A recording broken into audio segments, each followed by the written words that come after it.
that's the intro and the first couple of lines to a song on this album. It's called Fighting by Thin Lizzy. And the song's called Freedom Song. It features a sensational guitar solo by Scott Gorham. Some great harmony parts. If you want to know all those parts, give me a shout and I will do a video on the whole thing, and Scott's wild solo, which is incredible. It also sticks in my mind forever because it's got one fantastic lick by Brian Robertson. Although Scott plays the solo in this song, it's just got this one bit by Brian Robertson that we'll get to in a minute. It runs on the prime chords, so we've got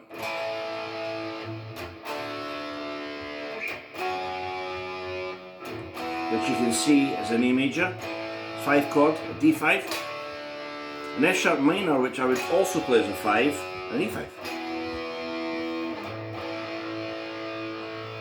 Now, after a few lines, Phil and Brian, I think, harmonise on this bit that goes, "Saying Jack, you must die, what will your last words be?"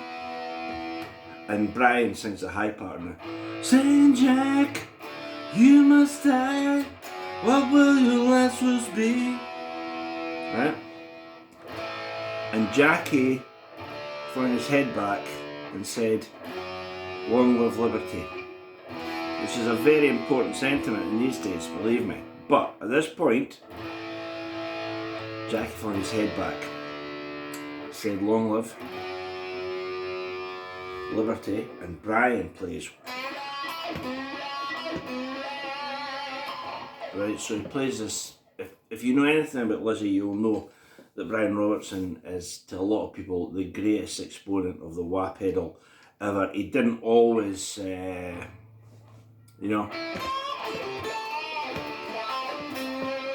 sometimes he'd pull it the other way. Sometimes he'd bring it in.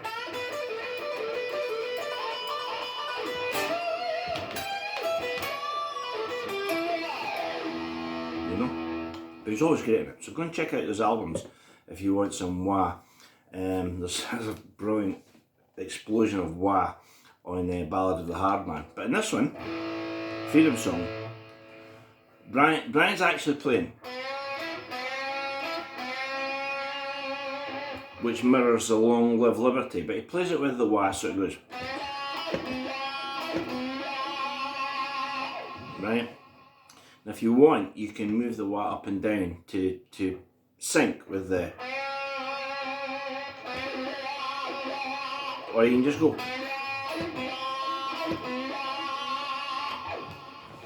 Comes out of nowhere. As I say, we're playing these.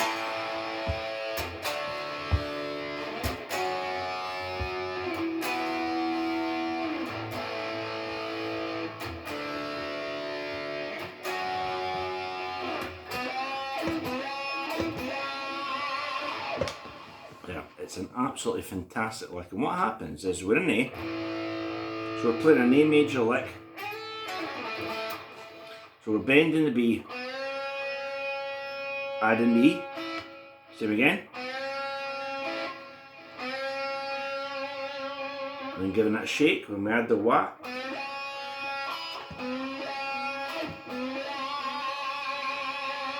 We'll put that lick.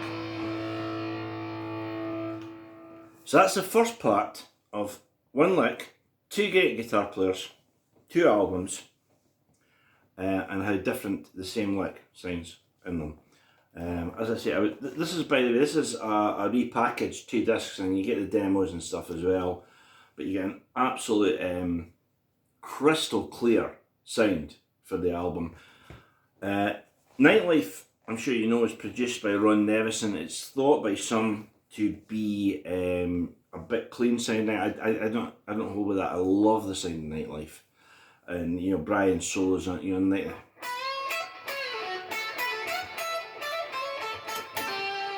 All that stuff, Scott's wild, like, what are those notes? Solo and sha-la-la, all that stuff, right? Fighting was produced by Phil Lynott, and I put this on the other day, fairly loud. And the first thing I noticed was how brilliantly recorded the drums. Brian Downey was always great. Phil Lynott, as well as being a great frontman, lyricist, writer, singer, was a far better bass player than I think he was given credit for. But the two guitars, because the first thing you hear is Rosalie, Bob Seger's songs, yes.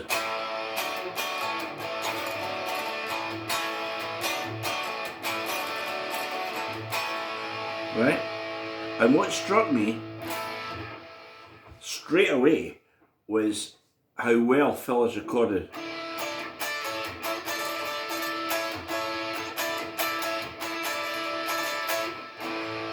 Right? Now, I've seen literally hundreds of bands play that song. And I've sometimes seen guys play it an octave up, but I think the best sound is there. So you get one guy playing A and one guy playing A, but it's a D shape, if you can see that. It's D shape at the 9th fret, and you play the same thing.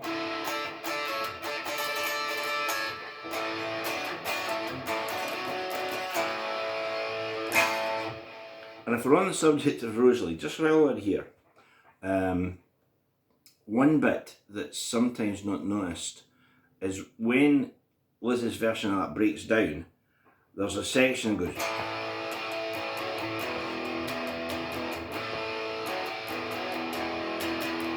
Bap! And Brian Downey hits that snare and then he goes.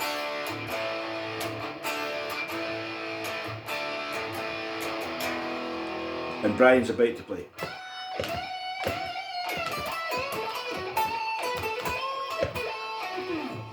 That line, right, with the wagon. That line, right?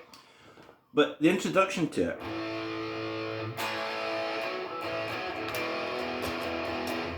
that's not what they play. What they actually play is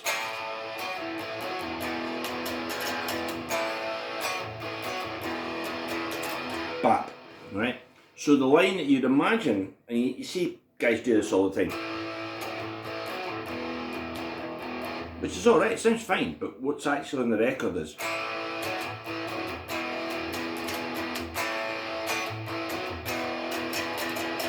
bap.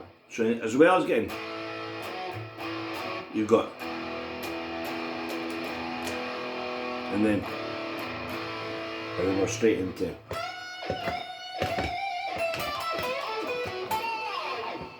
that bit.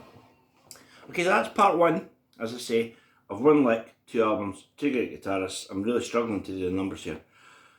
One lick, two great guitarists, two albums, and how the same lick can sound, I think, different.